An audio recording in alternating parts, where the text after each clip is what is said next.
Distinguished ladies and gentlemen, it is pertinent that I use this medium to applaud the outstanding performance of the Federal High Court in the last legal year under the leadership of Honorable Justice Abdul Kafaraj. In upholding the rule of law, this court worked tirelessly in ensuring speedy and efficient dispensation of justice. Also, the Federal High Court blazed the trail when it reviewed the Federal High Court Civil Procedural Rules 2009 after 10 years of usage.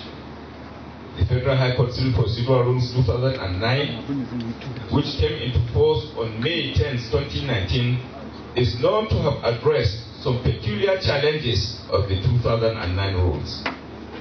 This alone is evident that this court is moving within the trajectory of international best practices in ensuring that justice is achieved in all aspects of our cases. It must further be noted that the 2019 rules comes with new provisions which include but not limited to the following. 1. Establishment of Communication and Service Center for e-filing. 2. Provides where such matters will be heard.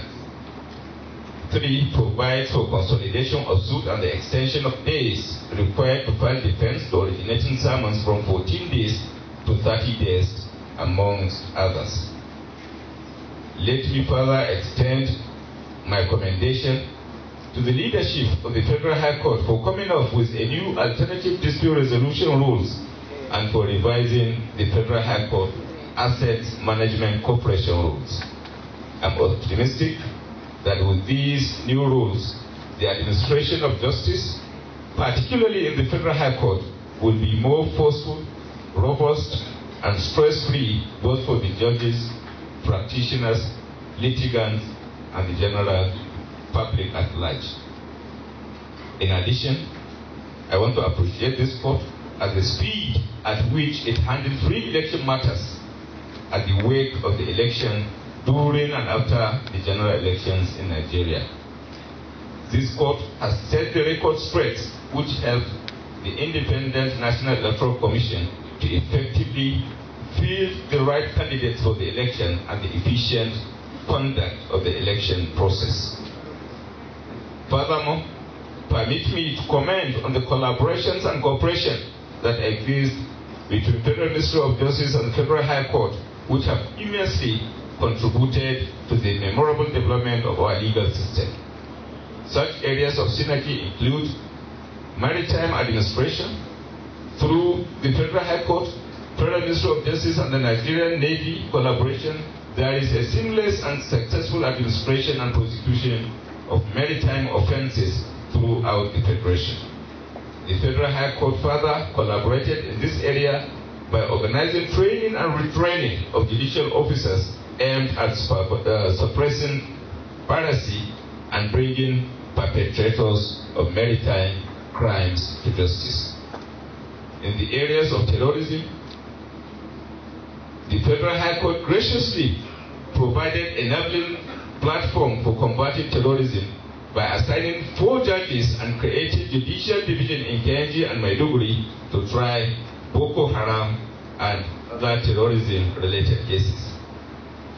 This singular collaborative approach had led to successful prosecution and conviction of over 300 terrorists and still counting.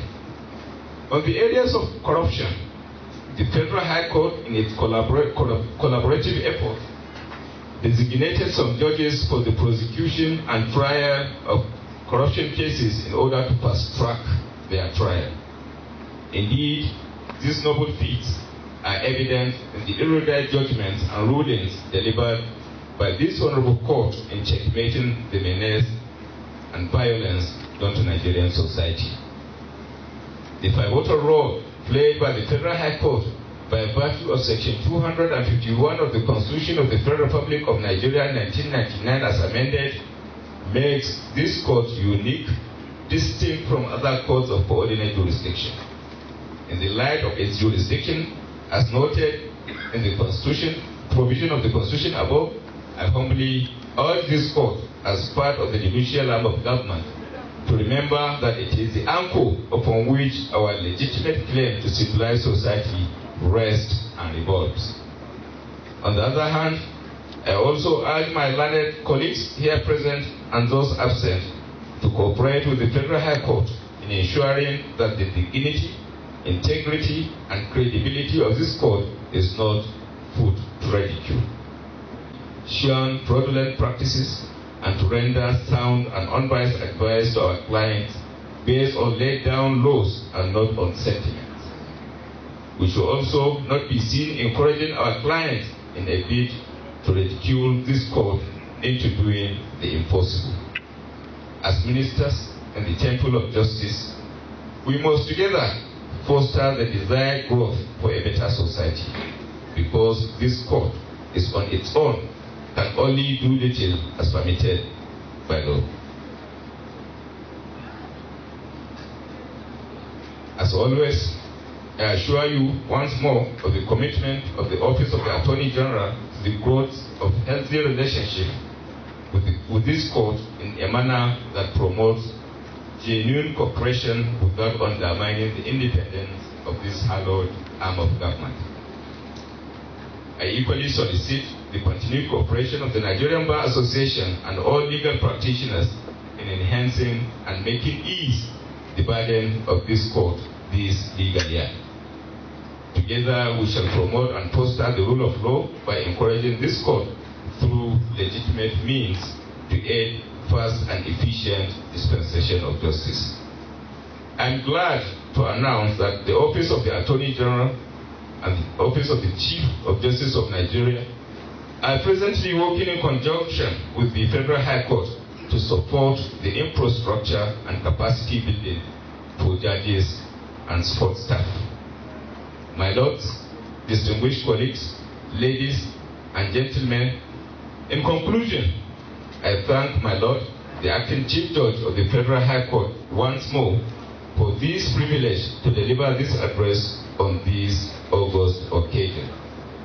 As the Chief Law Officer of the Federation, I look forward with zeal to a hearty and glorious legal year ahead and crave your continued support for the fight against all forms of corrupt practices that has dragged our country backwards. I wish each and every one of us resounding good health and mind and success in the course of 2019-2020 legal year.